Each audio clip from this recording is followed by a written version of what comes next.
tous et bienvenue à ce nouveau face-à-face. Encore Louis-Philippe Ferland, le DM, ici au bout du microphone. Très heureux de vous accueillir pour ce prochain face-à-face. Et aujourd'hui, on se plonge en fait dans l'univers et dans le passé d'un personnage secondaire des plus importants. J'ai nommé Monsieur Donald Trump et je suis d'ailleurs en compagnie de Mathieu Ferland. Comment vas-tu, Mathieu? Ça va super bien, toi, Louis-Philippe? Je suis très, très heureux de t'avoir avec nous. Donald Trump, un des personnages que j'affectionne le plus dans notre série. Un personnage haut en couleur, hein? C'est la moindre des choses, le moins qu'on puisse dire.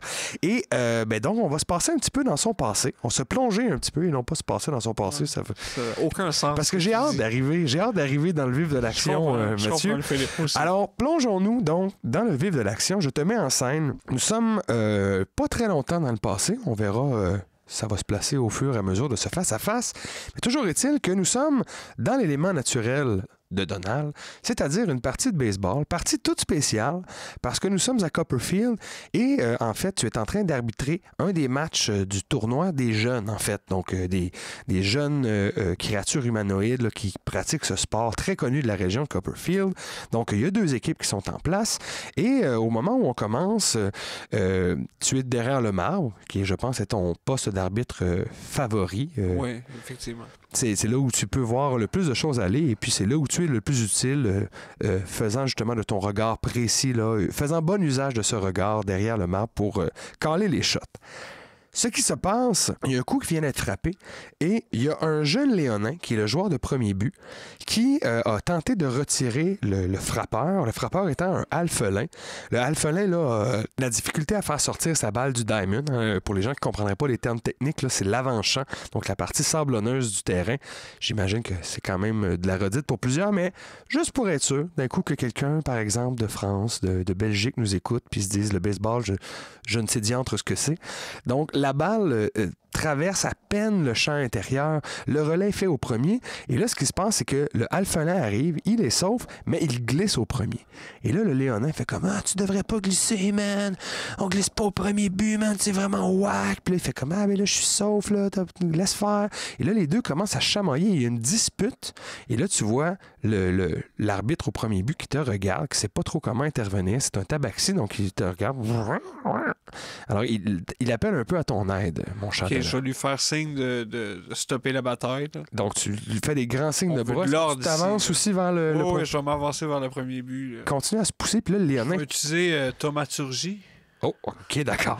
On veut du baseball propre ici! Donc, j'imagine que tu t'en sers pour amplifier ta voix. Oui, exact. Donc, ta voix, oui, résonne dans le stade. Et là, parents, enfants, tout le monde s'arrête. Même un enfant qui se lançait un grain de popcorn dans la bouche, le grain reste en suspension l'instant de ton cri avant de retomber au sol. Tout le monde s'arrête.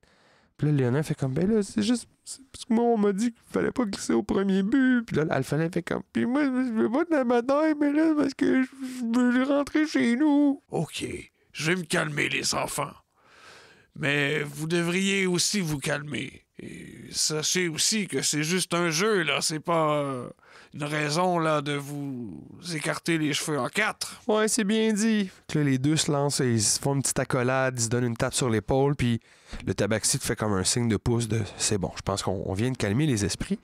Tu reprends ta place derrière le marbre, l'endroit où les gens vont frapper, et tu jettes un regard circulaire autour du terrain, tu sais que tout est correct. Tu jettes un petit regard dans l'estrade, puis sans que ça t'allume un danger particulier, tu remarques qu'il y a quelqu'un qui a l'air assez renfrogné, une espèce de hoodie. Hein, on rappelle que le monde de Copperfield overlap un petit peu, en chevauche le monde de Montréalopolis, donc c'est pas un habillement qui est hors de l'ordinaire, mais la personne a l'air quand même assez cachée derrière le marbre.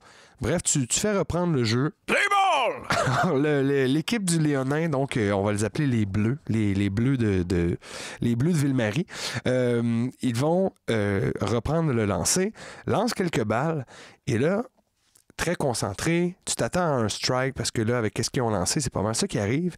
Et au moment où le lanceur fait sa motion, lève sa jambe, hein, pour ensuite décocher là, avec son bras la balle, au moment même où la balle quitte le bout de ses doigts, t'entends un et t'as pas le temps de te retourner. Tout ça se passe très très vite, mais tu sens qu'il y a un projectile qui t'arrive dans le dos.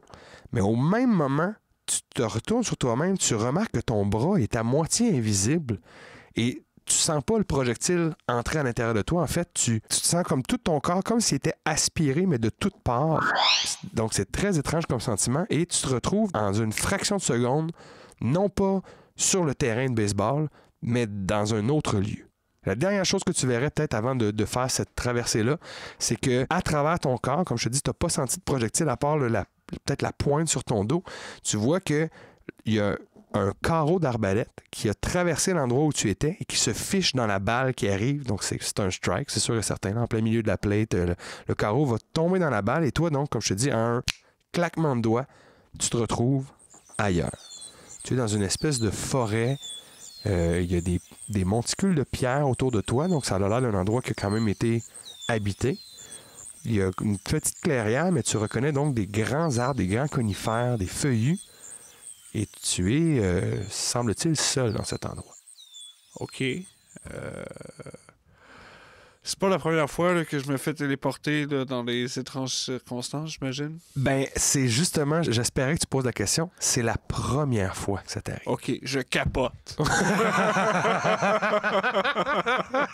Qu'est-ce que tu fais, Donald? Comment tu manifestes ton désarroi? Je vais chercher dans les décombres des... Tu m'as dit qu'il y avait des gens qui avaient vécu là? Ben, il y a des monticules de pierre, donc des pierres relativement plates qui sont empilées les unes sur les autres, qui ont l'air de faire plusieurs colonnes autour de toi. Tu as l'air d'être au milieu de cette clairière, donc remplie de... Là, je cherche le nom, mais des gens d'inuktitude, mais c'est pas des hommes, là. C'est vraiment juste des piles de pierre.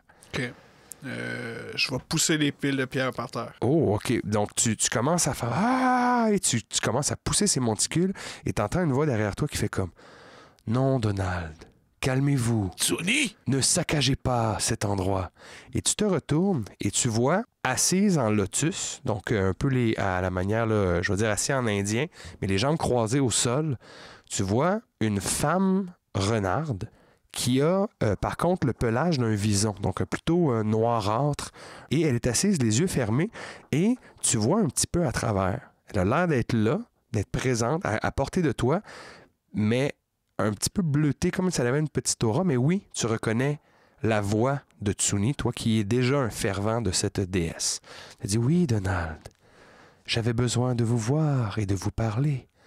Venez vous asseoir près de moi. » Mais je vais me calmer. Oui, déjà une très bonne idée. tu commences par dire « Je vais mettre la switch à off, je vais me calmer. » Puis je vais aller m'asseoir à côté de Tsuni. Et Donald, je suis venu à votre aide aujourd'hui car un grand danger pèse sur vous. Ah oui? Quel danger? Des gens tentent de se débarrasser de vous à cause de qui vous êtes. Parce que je suis marchand de cuivre? Non, pas du tout. Au contraire, vous honorez la profession de marchand de cuivre, mais nous y reviendrons plus tard. Des gens ont peur que vous soyez le meneur. Le meneur? Le meneur de quoi? Il y a longtemps, un prophète loxodon du nom de Facilitator a prédit la venue d'un meneur, un berger, qui mènerait un groupe d'êtres exceptionnels dans la défaite des forces destructrices de Logrinia. D'accord. Et vous pensez que c'est moi? Vous avez toutes les allures de ce meneur, vous êtes loxodon tout comme Facilitator, et vous avez un grand charisme, Donald. Vous pourriez très bien être ce meneur, cette personne qui viendra à briser une alliance pour sauvegarder le monde, mais aussi pour éviter un retour qui serait funeste. Et de quelle alliance parlez-vous? Une alliance forgée il y a de cela bien longtemps. Une alliance que je croyais avoir défaite, que je pensais avoir écartée de ce monde, mais qui semble s'être remise à l'œuvre pour mener de funestes desseins. Oui, mais hein? Vous savez peut-être que je faisais partie d'un groupe qui a participé à la Grande Guerre entre Wagram et Mortok. J'ai jadis écarté les dangers, ce qui irritait les partisans de Mortok et demandé le départ de Wagram. Mais il semble que les forces qui s'y opposaient sont toujours à l'œuvre et n'ont pas respecté leurs promesses de trêve et de paix. Et vous pensez que je saurais détruire l'alliance entre Mortok et Wagram? Ils ne sont pas alliés. Mais ce que je voulais dire Mortok est une grande menace, et ses forces visent à détruire le monde tel que nous le connaissons. Wagram, de son côté, s'il se présente comme un être de lumière et de justice, a aussi sa part d'ombre.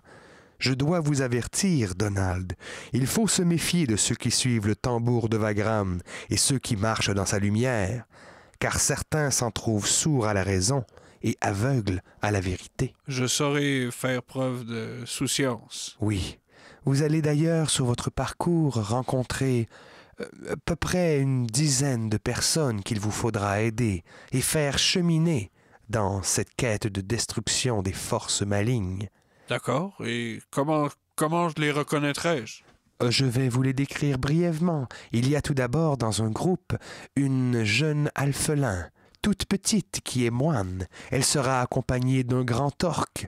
Elle sera accompagnée aussi d'un homme druide, d'un homme serpent à la parole susurrante, ainsi que d'un elfe noir. Ne vous attachez pas trop à lui, cela dit, il ne risque d'être que de passage. Mais vous croiserez aussi sur votre route 2 humains, des frères qui se prétendront alliés de la sauce. Vous rencontrerez également une Azimar ainsi qu'un homme dragon. Tous ces gens-là seront vos alliés et il faudra les aider à cheminer, Donald. Je tâcherai de faire mes devoirs, Tsuni. Je savais que je pouvais compter sur vous. Avant que je vous laisse repartir, Donald, y a-t-il autre chose que je peux faire pour vous? Une question à laquelle vous voudriez une réponse? Oui, comment a fini le match, finalement? Est-ce que les Bleus ont gagné? Le match a été suspendu. Vous comprendrez qu'une fois que l'arbalète a décoché son tir, cela a causé une petite panique. Donc le match sera remis à demain et cela me mène d'ailleurs à vous dire que ne vous en faites pas, Donald. Vous serez amené à disparaître comme nous l'avons fait aujourd'hui, vous faire transporter d'un endroit à un autre, mais si je me fie à ce que j'ai su, les dieux du baseball vont vous protéger de toute autre interruption. Donc sachez que les matchs de baseball seront toujours un endroit sûr pour vous. Parfait, ça me met un peu de réconfort. D'accord, mais avant de retourner à Copperfield, je dois vous faire prendre un premier détour.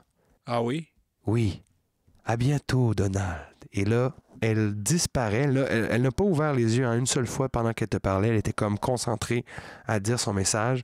Donc, elle disparaît, mais là, ce qui se passe, c'est que tu as l'impression qu'à la fois, elle disparaît de la forêt où vous étiez, mais la forêt aussi autour de toi disparaît. Et là, il commence à y avoir des immeubles qui se matérialisent autour de toi. Et là, sans que tu aies besoin de rouler ou quoi que ce soit, tu reconnais que tu es dans une ville que tu as déjà visitée, qui est assez loin de Copperfield, en fait. Tu es dans un endroit où tu as déjà fait des marchés, tu es à La Course, une espèce d'île qui est sur une rivière qu'on appelle la rivière électrique ou le courant. Donc, tu es en plein milieu du courant sur cette espèce de ville que tu reconnais. Tu n'es pas loin de la place du marché, en fait, où tu as plusieurs contacts avec qui tu as déjà marchandé. OK, ben je vais aller au marché. Donc, ça tombe bien, et en plus, au moment où tu t'es matérialisé, tu n'es plus dans ton habit d'arbitre, ton chandail rayé. Tu es dans tes apparats là, les plus majestueux, c'est-à-dire des espèces de gros vêtements baggy, ceinturés et traversés de morceaux de cuivre. Tu es tout étincelant en cette belle journée. Et donc, tu t'approches de la place du marché où tu entends « Argent! Cuivre! Or, tous les métaux sont moitié prix aujourd'hui. Venez profiter des rabais de Taphir. Taphir est là pour vous. » OK, je vais aller voir. Ah, mon ami Donald, comment allez-vous? Je ne vous attendais pas à ce moment-ci de l'année. Mais j'ai fait un petit détour. Je me trouvais dans la région et je voulais savoir si vous avez besoin de remplir vos carnets de commandes. Ah, mais bien sûr, je suis en train d'écouler mon vieux cuivre. Vous comprendrez que le 2 pour 1, c'est pour faire de la place pour les nouveaux arrivages. Est-ce que vous avez toujours le meilleur cuir de Le Grignat? Le meilleur cuir? Non, le meilleur cuivre! Oh, pardon, ma langue va fourcher, mais oui, c'est bien le cuivre que je voulais vous dire. Alors, est-ce que vous en auriez, si je vous en commandais, par exemple, je ne sais pas moi, 2 tonnes dans les prochains mois? Est-ce que vous pensez que ça peut se faire? 2 tonnes? Mais nous avons amplement le cuivre qu'il vous faut. Ah, mais je suis ravi. Laissez-moi aller chercher un contrat et nous allons nous entendre sur un prix. Et là, Taphir rentre dans sa petite échoppe et te dit « Ça ne sera pas là! » Il t'entend comme brasser des petits trucs clic-clac-clouc. Et là, tu entends un espèce de vrombissement qui arrive. Tu te retournes et par-dessus ton épaule gauche que tu vois arriver au loin, tu vois des créatures ailées descendant du ciel. d'immenses vautours, mais avec des petites ailes translucides qui vrombissent. Et sur le derrière, où il devrait y avoir des plumes, ils ont plutôt un gros abdomen jaune rayé noir, avec un dard proéminent qui sort. Tu es juste à côté d'une horde de vautours frelons. Alors, comment est-ce que tu réagis, Donald? Je vais essayer de me mettre à l'abri. Parce que j'imagine que j'ai pas mes armes. Non, c'est ça, tu es pris au dépourvu un petit peu, là, dans ce cas-ci. OK, bon, ben je vais aller au marchand, m'acheter des armes, puis je vais me défendre. Oh là là, tout ça se passe très vite, en fait, Donald, parce que là, les vautours frelons commencent à descendre, attaquer les marchands. Il y en a un qui arrive, en fait, il se pose de dos à toi, mais juste devant l'armurier. Et là, tu vois que la personne qui sort avec une épée, il y a 2 gens qui sont à dos sur le vautour frelon. Là, tu les vois mieux vu qu'ils sont là. Les 2 lèvent la main et comme poussés par le vent, leurs poignards, en fait, vont se planter dans le chest de l'armurier qui tombe en lâchant une espèce de... Non! Pas Steve! Oui, Steve, l'armurier, vient de rendre l'âme devant toi. Donc là, la route est barrée. Ils t'ont pas vu. Qu'est-ce que tu fais? Je vais implorer Tsuni de me cacher. Tsuni, en fait... ne te répond pas, mais tu as une intuition, tu es comme appelé. Et là, tu vois qu'à travers la tumulte, les vautours frelons qui sont en train d'attaquer plusieurs endroits de la place du marché, tu spots un endroit au centre où un marchand a abandonné comme une espèce de montagne de boîtes, en fait, et de différents caissons. Et tu vois qu'il y aurait de la place pour te mettre au centre, en fait. OK, je vais faire ça. Parfait. Mais Donald, ni une ni deux, tu te mets à la course pour aller rejoindre cet endroit-là où tu t'accroupis, te demandant qu'est-ce que Tsuni veut bien te faire passer comme message. Et pour les gens qui suivraient, ben oui, c'est ce moment-là là, qui précède le moment où Donald Trump va rencontrer le groupe de dévainqueurs. Et c'est là-dessus qu'on va mettre fin à ce petit face-à-face, alors qu'on vient de boucler un petit gap, en fait, dans notre histoire. Et on comprend maintenant qu'est-ce que Donald faisait à la ville de la course, attendant donc le groupe pour leur venir en aide et les aiguiller sur ce qui allait venir. Alors, merci Mathieu. Ben merci Louis-Philippe. Ben voilà, hein, un autre petit face-à-face. Donc, hein, on met des petites briques comme ça dans la grand mur de l'histoire de notre podcast. Alors, merci Mathieu de ta participation. Merci à vous à la maison ou dans la voiture là, qui nous avez écoutés. On se dit à très bientôt et d'ici notre prochaine rencontre, quoi que vous fassiez, faites-le avec cœur. Yes! Ciao tout le monde!